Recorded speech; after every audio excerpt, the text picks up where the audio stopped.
And Nine's coverage this Sunday, starting from 11 a.m. Looking ahead to tomorrow in Extra, we'll have the results of Extra's Survivor phone poll, who Brisbane fans think should win this deserted island battle of wits. And ghost or photographic glitch, a haunting mystery for a local wedding reception venue. That's Extra tomorrow at 5:30 when Jamie Dunn takes over while Rick's on leave again. I'm John Barton. Thanks for joining me. Good night.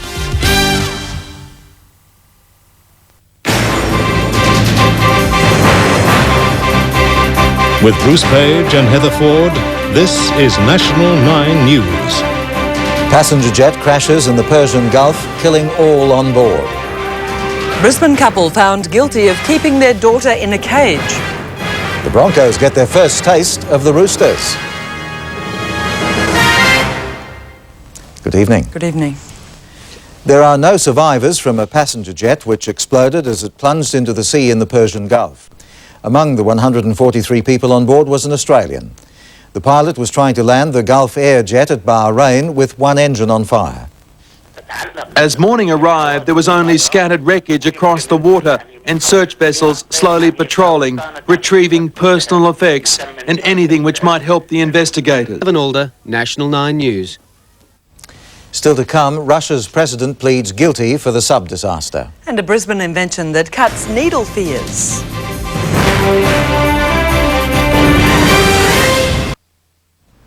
You're with National 9 News. A Sydney firefighter has died at his job just a week before he was due to retire. 59-year-old Ray Watson collapsed as his unit arrived at a school blaze. Colleagues and ambulance officers tried to save him before he was rushed to hospital. A farewell dinner was planned for him tomorrow. Filming begins in October. A Brisbane man has invented a syringe that could reduce the high number of needle stick injuries. The syringe has a retractable needle, and while that's not new, this one is far cheaper than current designs, which are shunned by drug users. When Ironman Jonathan Crowe stood on a used syringe earlier this year, he feared the worst. I just have to wait and see what happens. The wait for the negative results was torture. Bruce Keener also knows that pain. 4 years ago, his brother suffered a needle stick injury. It absolutely destroyed his life.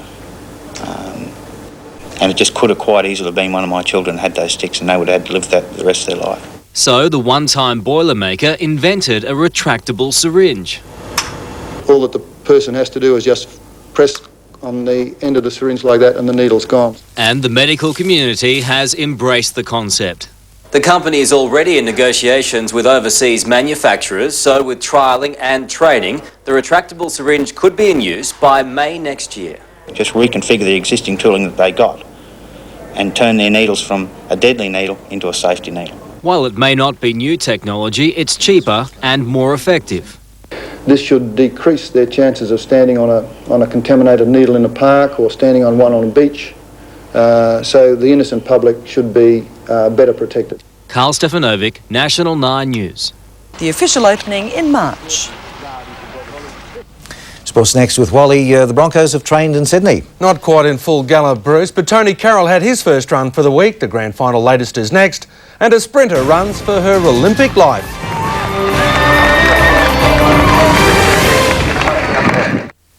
On A Current Affair, segregating girls and boys at school. The education program getting straight A's. Plus, arthritis sufferers teaching doctors about their pain. And the Aussie girl behind the made-up stars. Next with Mike Munro. Tonight's Sports Report, proudly brought to you by my delicious tasting KFC. KFC. Good evening. Broncos centre Tony Carroll and Roosters lock Luke Ricketson are still battling leg injuries just 3 days before Sunday's showdown. Ricketson will test his hamstring tomorrow, while Carroll's knee didn't hold out at training this afternoon. Earlier, both teams came face-to-face at the traditional grand final breakfast. At breakfast, the captain shared a laugh, the team centre stage. It's the closest they'll come until Sunday. Steve Haddon, National 9 News. And that's a tough decision to make. Hope he gets a chance. Yeah. Thanks, Will. In finance, AMP has turned around last year's massive loss, making a profit of $525 million for the first half of this year. It'll pay an interim dividend of 23 cents unfranked. AMP shares climbed 22, helping the stock market to its third record high in a row. Coles and the Commonwealth Bank also rose. Telstra and Qantas took a dive. Our dollar recovered a little against the greenback and the pound.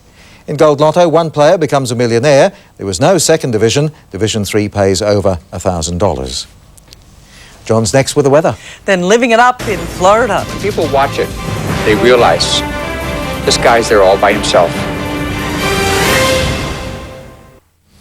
Good evening. We start tonight with a reminder of the dry conditions around southeast Queensland. The smoke from this grass fire around Carrara today closed several streets in the area, and the gusty westerly winds that moved in last night would have been a pretty major contributor to that, I would think. It was kept under control, which is good news. But the winds also resulted in a very cold morning, and then it was a mostly clear day. But by this afternoon, plenty of cloud around over Brisbane, even a couple of brief showers up on the sunshine. And further ahead, there's a fine weekend coming up. The winds will ease from Saturday, though, and then at this stage, fine or mostly fine next week, and slightly warmer mornings from Monday, but still fairly nippy over the weekend, down to 5 or 8 degrees, but certainly looks like a good sunny weekend coming up. Sounds good to me. Thanks, John. Well, finally tonight, the high life in America, and no one lives it up higher than 43-year-old Jay Cochran. Jay's a world champion wire walker, so when someone mentioned that no one had ever walked between two skyscrapers in Florida, he let his feet do the talking. Just take something. There's no tricks, no gimmicks. And no net. As if he didn't have enough on his plate, the wind was blowing at 20 kilometres an hour, and the last bit of the walk ended on a 35-degree angle. But Jay believes the stroll is as safe as houses. Oh, yeah. I don't agree with you. That's how it is this Thursday. Good night. Good night.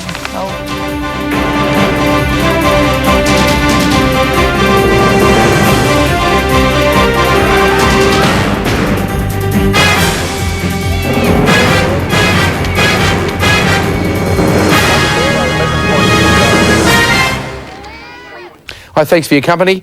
Tonight, arthritis sufferers teaching doctors all about their pain so the medicos can be better healers.